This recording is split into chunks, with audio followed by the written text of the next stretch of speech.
Será que a genética consegue predizer quem são os indivíduos com doença hepática gordurosa que vão desenvolver fibrose?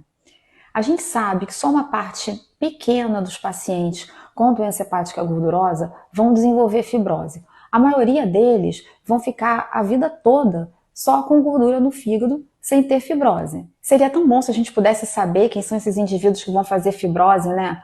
A gente podia rastrear mais cedo a presença de fibrose e começar a atuar mais precocemente também. A gente sabe que além de estilo de vida e de fatores ambientais, os fatores genéticos estão implicados no desenvolvimento da fibrose. O alelo G do PNPLA3, por exemplo, é um desses fatores genéticos. A gente ainda não sabe exatamente qual a contribuição da genética e como a gente usar a genética no rastreio e no cuidado com pacientes com doença hepática gordurosa.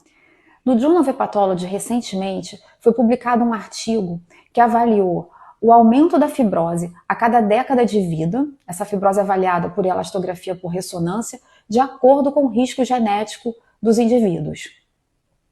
Eles avaliaram inicialmente uma coorte de 570 pacientes através da elastografia por ressonância e depois uma coorte de validação em que incluíram pacientes da América Latina, a maior parte do Brasil, mas também da Argentina e do Chile, em que 900 pacientes foram avaliados com elastografia transitória e biópsia. Na análise univariada, tanto a idade quanto o risco genético se associaram ao aumento da fibrose avaliada pela ressonância ao longo das décadas.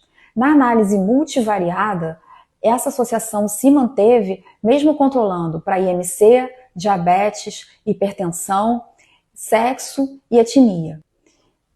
O incremento da fibrose ao longo das décadas foi 2,5 vezes maior nos pacientes que tinham risco genético. E esse incremento ficava mais marcado ainda a partir da 4ª década.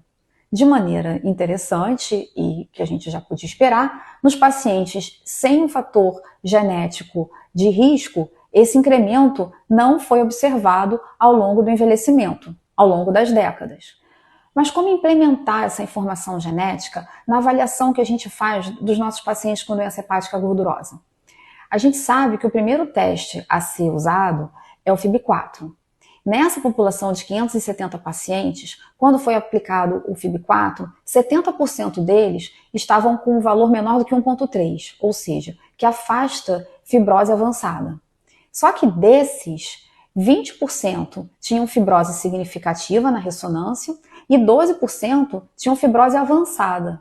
Se o fator genético fosse aplicado junto com o FIB-4, já indicando elastografia para aqueles de maior risco, o número de falsos negativos do FIB-4 cairia pela metade. Na discussão do artigo, os autores argumentam que, à semelhança do diabetes, o fator de risco genético devia ser usado para determinar a frequência de rastreio de fibrose nessa população.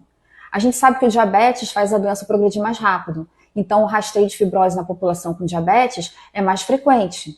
O mesmo deveria ser feito com os pacientes com PNPLA3 de genótipo desfavorável. Isso aumentaria muito o dobro de elastografias necessárias. Mas, por outro lado, aqueles pacientes com fator genético favorável, ou seja, de baixo risco, poderiam ter o seu rastreio também alargado. Em vez de fazer uma elastografia a cada 2, 3 anos, poderiam fazer a cada 5 anos. Essa abordagem do artigo aumentaria muito o número de elastografias e consultas com especialistas necessários. No momento, a gente tem que continuar usando a avaliação genética caso a caso.